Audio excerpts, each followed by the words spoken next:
नमस्कार, मैं शिवानी। नॉनस्टॉप 30 खबरों में आपका स्वागत है। चलिए जानते हैं देश और विदेश से जुड़ी खबरें।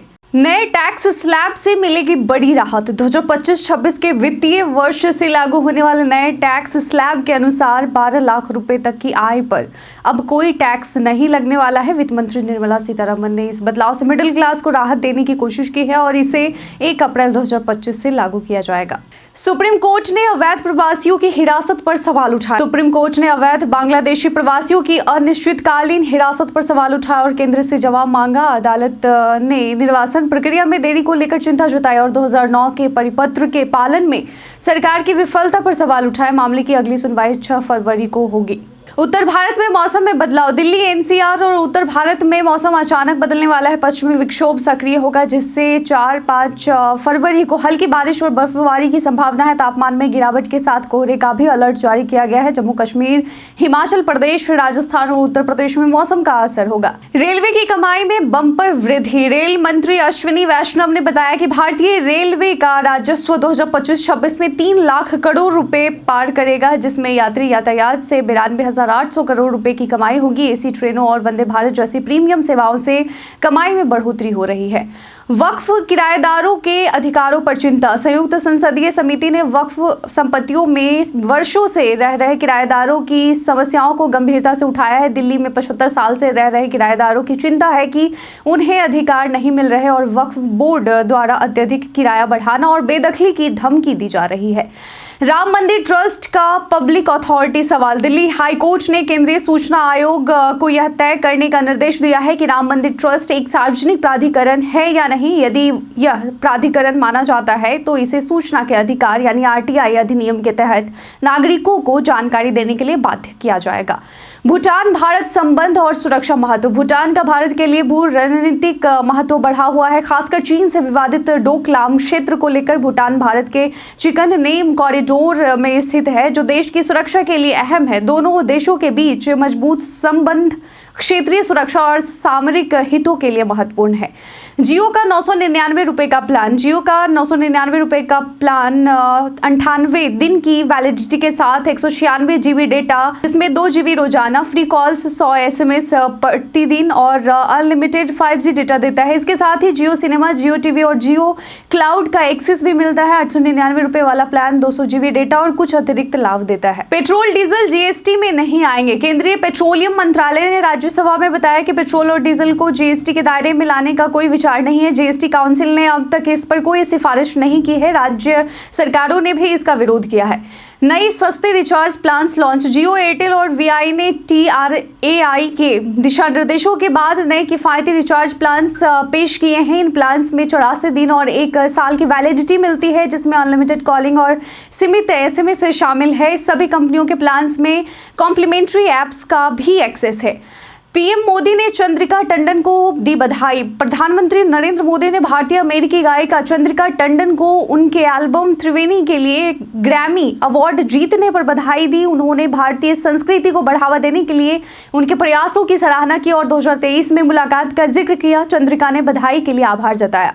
भारत ने बाघों के संरक्षण में सफलता हासिल की। भारत ने बाघों के संरक्षण में ऐतिहासिक सफलता हासिल की। 2010 से 2022 तक बाघों की संख्या 1700 से बढ़कर 3600 हो गई है। यह सरकार, समाज और संरक्षण उपायों का परिणाम है। पर्यटन और ग्रामीण सहयोग से बाघों की संख्या बढ़ी। हालांकि कुछ राज्यों में चुनौतियां अभी भी मौजूद है।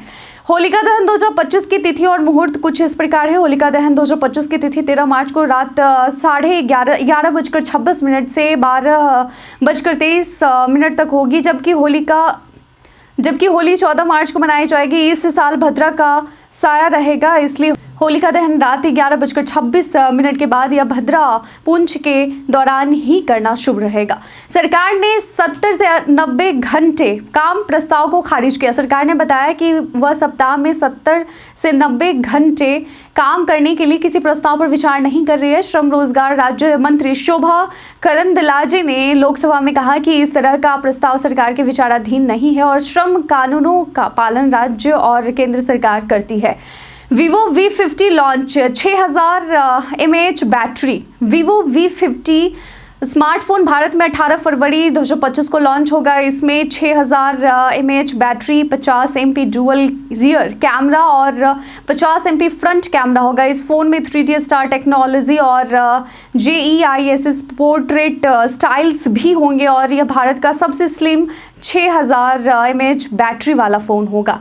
SGV स्कीम बंद, सोना महंगा होगा। केंद्र सरकार सॉवरेन गोल्ड बॉन्ड यानी SGV स्कीम को बंद करने की योजना बना रही है। इस स्कीम से निवेशकों को अच्छा रिटर्न मिला था, लेकिन सरकार के लिए यह महंगी साबित हो रही है। सरकार सोने के ETF और अन्य योजनाओं पर विचार कर रही है ताकि निवेशकों को विकल्प मिल सके। सोनू निगम ने जया बच्चन को किया ट्रोल। जहां जया बच्चन के कुंभ मेले के पानी को दूषित कहने पर सोनू निगम ने उन्हें मानसिक संतुलन खोने की बात कही। सोनू के ट्वीट के बाद सोशल मीडिया पर जया को ट्रोल किया गया, जहां यूजर्स ने उनके परिवार और बयान पर आलोचना की।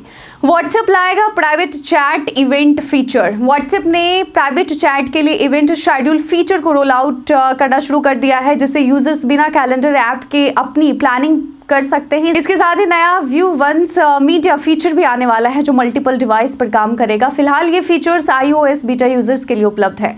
सऊदी अरब श्रम कानूनों में बदलाव। सऊदी अरब ने श्रमिकों के अधिकारों की रक्षा के लिए बड़े बदलाव किए हैं, जैसे महिलाओं के लिए 12 हफ्ते की मैटरनिटी लीव और ओवर टाइम के लिए अतिरिक्त भुगतान। इसके अलावा भेदभाव पर रोक, बिना लाइसेंस श्रमिकों पर जुर्माना और ट्रायल अवधि को 180 दिन तक सीमित किया गया है।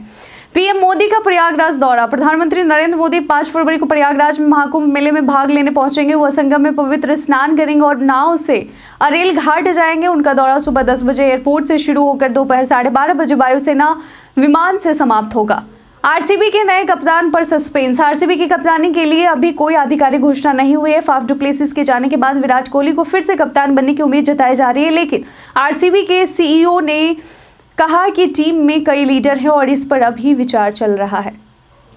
जोमैटो CEO की नई जॉब पोस्ट। जोमैटो के CEO दीपेंद्र गोयल ने AI के उपयोग में निपुण बिजनेस और प्रोडक्ट लीडर्स की तलाश के लिए एक नई जॉब पोस्ट की है। गोयल उन लोगों को ढूंढ रहे हैं जो AI को अपने दूसरे दिमाग की तरह इस्तेमाल करते हो। आवेदन ईमेल के जरिए किया जा सकता है। रामचरण की game changer OTT release. Ramcharan की film game changer box office पर अपेक्षाएं पूरी नहीं कर सकी, लेकिन अब यह 7 फरवरी 2025 को प्राइम वीडियो पर रिलीज होने वाली है। फिल्म के हिंदी और अन्य भाषाओं में रिलीज पर सस्पेंस बना हुआ है। रामचरण ने इसमें डबल रोल अदा की है। ब्रैंडन मैकुलम ने अभिषेक की तारीफ की। इंग्लैंड के हेड कोच ब्रैंडन मैकुलम ने भारत के बल्लेबाज अभिषेक शर्मा की पारी की सराहना की। अभिषेक ने इंग्लैंड के तेज गेंदबाजों और आदिल रशीद के खिलाफ 54 गेंदों में 135 रन बनाए। उन्होंने भारत के लिए T20 इंटरनेशनल में दूसरा सबसे तेज शतक भी लगाया। मोदी ट्रंप बैठक में रक्षा सहयोग। प्रधानमंत्री नरेंद्र मोदी 13 फरवरी को अमेरिकी राष्ट्रपति डोनाल्ड ट्रंप से वाशिंगटन DC में मिलेंगे। दोनों देशों के बीच रक्षा साझेदारी को मजबूत करने पर चर्चा होगी। भारत को अमेरिका से उन्नत हथियार, हेलीकॉप्टर और सैन्य प्रशिक्षण मिल सकता है, जिससे रक्षा क्षमता में वृद्धि होगी। स्वामी चिदानंद सरस्वती का जया पर बयान। स्वामी चिदानंद सरस्वती ने सपा सांसद जया बच्चन के कुंभ पर बयान पर दुख जताया और कहा कि ऐसे सवाल संसद में उठाना दुखद है। वहीं विश्व हिंदू परिषद ने जया बच्चन की गिरफ्तारी की मांग की, आरोप लगाते हुए कि उन्होंने झूठी बातें फैलाई।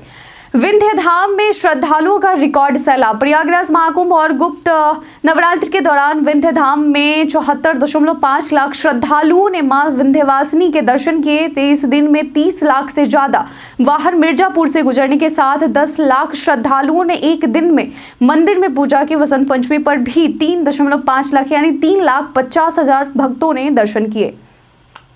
नए निवेश तरीके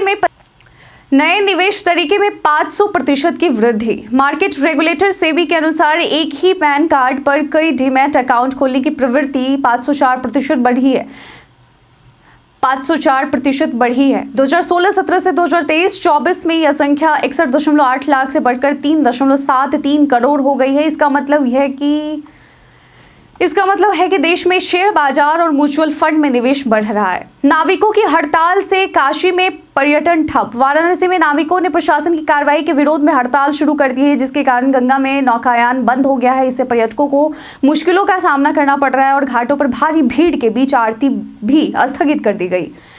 अम्ब्रेन ने mini charge 20 power bank launch किया। अम्ब्रेन ने भारतीय बाजार में अपना नया mini charge 20 power bank launch किया है। इसमें 2000 mAh battery, fast charging support और कई आउटपुट पोर्ट हैं। यह पावर बैंक एडवेंचर प्रेमियों के लिए खास तौर पर डिजाइन किया गया है और इसकी कीमत 1899 है। साथ ही 6 महीने की वारंटी भी मिलती है।